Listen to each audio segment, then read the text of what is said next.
江戸時代城下町として栄えた川越。新河岸川の周運によって江戸の物資や文化が行き交い、後に小江戸と呼ばれるようになりました。川越を象徴するのが蔵造りの町並み。明治26年、川越大火をきっかけに商人たちは江戸の商家への憧れも胸に、厚い土壁と漆喰を用いた蔵造りで町を再建しました。江戸の面影を今に伝える町、川越。今日はこの町を歩きます。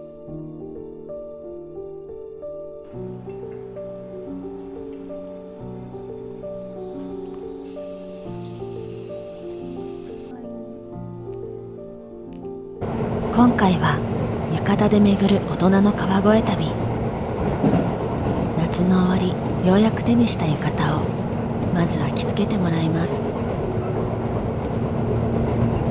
ランチには明治元年創業の料亭を受け継ぐフレンチレストラン初音屋ガーデンへ向かいます。着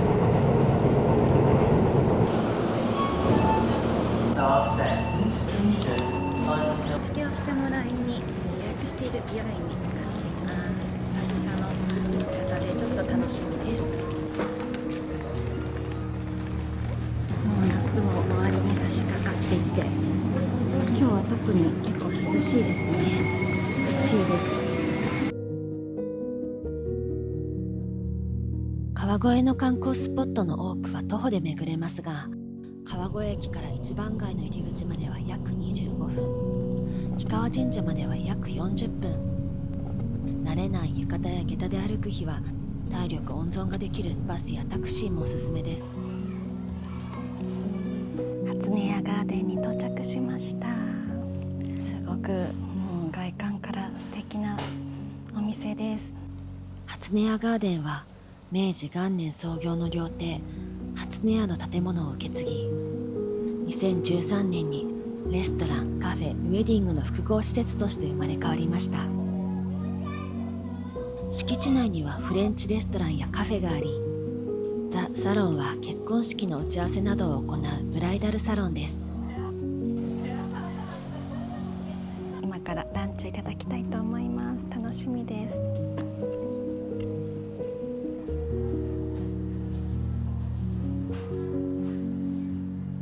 敷地内には料亭時代の面影を残す庭園が広がり、四季折々の景色を楽しめるのも魅力です。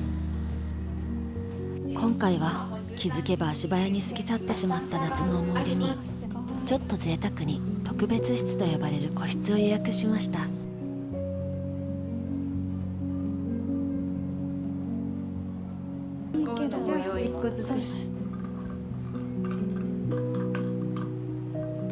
い、お願いします。もともと料亭として作られた建物みたいで、鯉の泳いでる池があったり、あと縁側みたいなところなどもあって、本当にすごく素敵です。はい、中の上にチーズを乗せて焼き上げたものでございます。このまま手で召し上がってください。こちらが金貝マグロのタルタル、トマトやオリーブ、ケッパーなどを入れて酸味のあるおソースでございます。おいしい。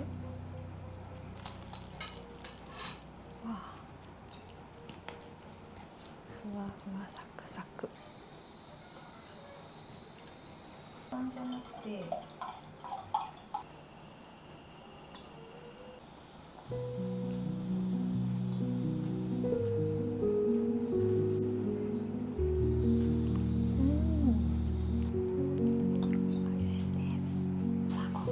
おわれと付け合わせが美濃白ワインとクリームのワンブランソース。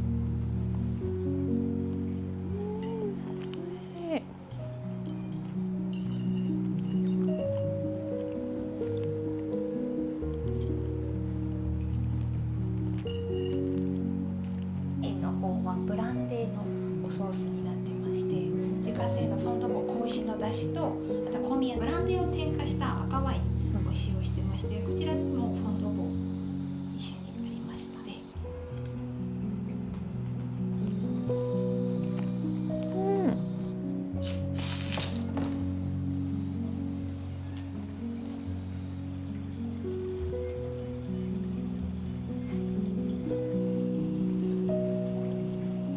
チョコのムースといいまして、ホワイトチョコを焦が、あとアイスの方がジャスミン茶の果汁。美味しい。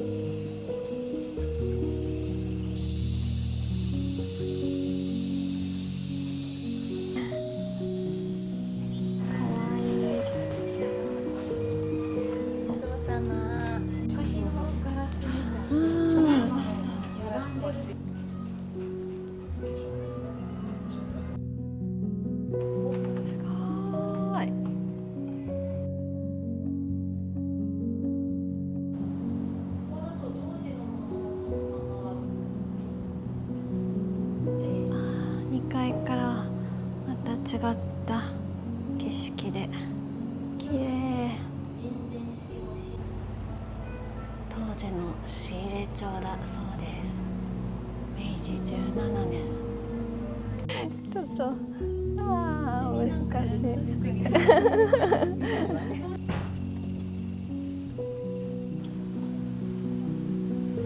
初音屋ガーデンがすっごくもう全部が美味しくて本当におすすめのお店なので、ぜひ皆様も行かれてみてください。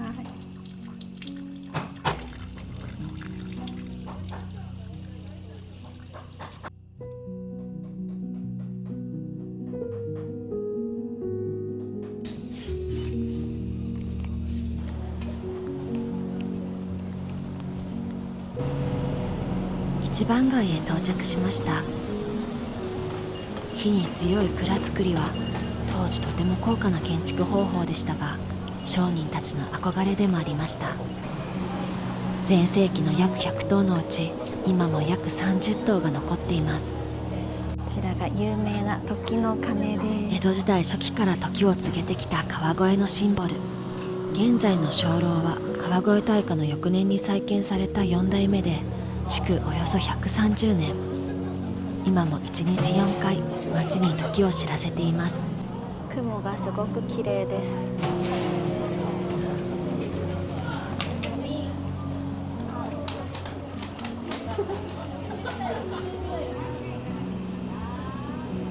タイはね、興味ないだろうな。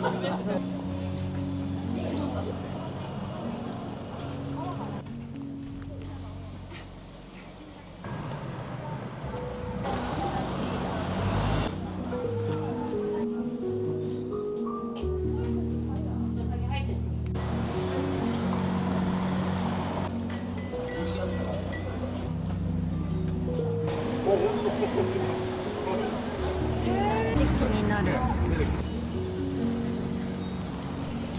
保存地区の伝統的建物である大正末期の商家を使った漬物店河原屋。ようやくお茶屋さんに入れてよかったです。今からかき氷を食べたいと思います。店舗の奥に中庭、さらに奥屋敷が続く昔ながらの町屋造りです。でつながってるみたいですね。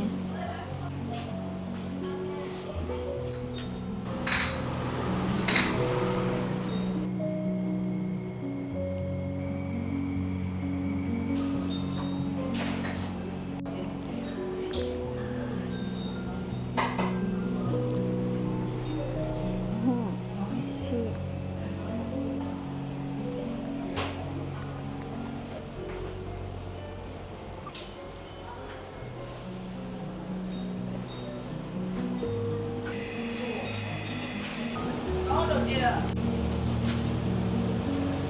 リンゴのお漬物、大きならっきょう、和三盆、極上がそれもらっきょう、ワイン仕込み。私奈良漬け大好きなんです。玉ねぎのお漬物、カレーやか薬膳。これ好きなやつだ。いちじくも香り。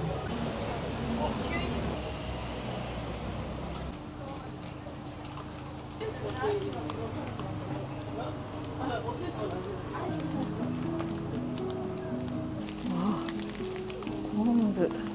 ああ、いい香りが漂ってくる。すごいいい香り。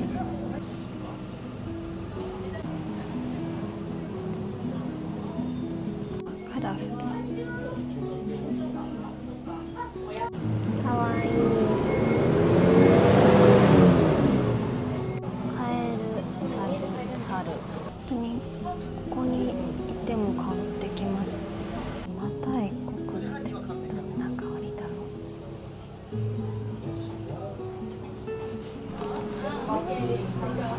かわいい。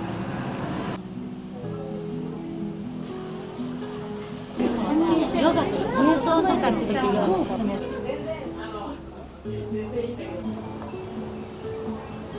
わあ、白、白、赤。一番街で目を引く大きな不可前の看板。こちらは明治28年に建てられた築約130年の蔵造りです。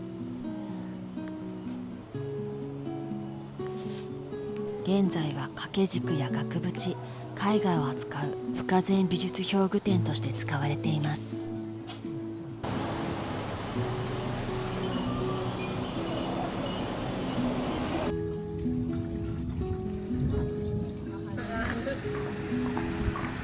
昭和初期にはおよそ70軒の菓子屋が並んだという菓子屋横丁を歩いてみます。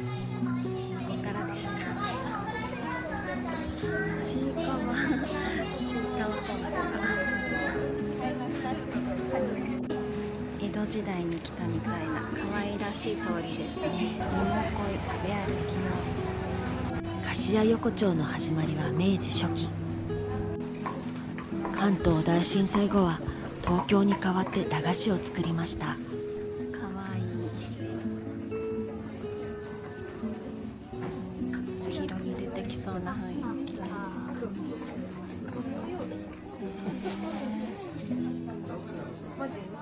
こはなんだろう。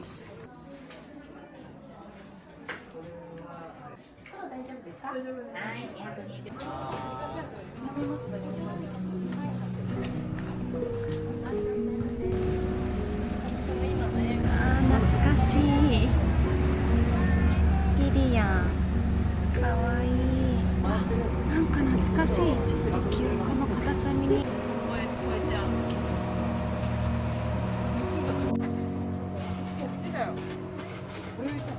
川神社までの地図がありますね。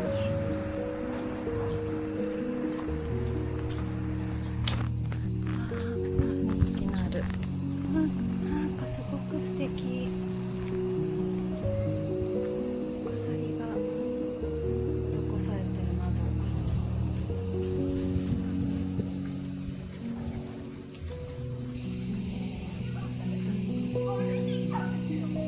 かつて芸者の物置だった築約120年の北町弁天長屋。その一角にあるベロでは北欧ヴィンテージの食器や家具を扱っています。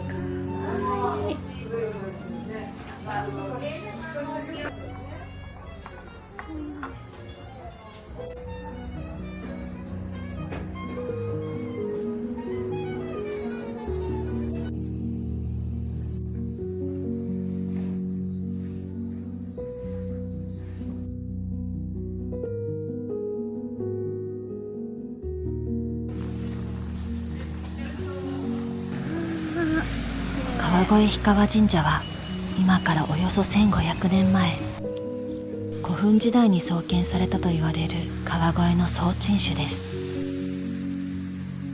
城下町の守護神として人々から厚く信仰されてきました。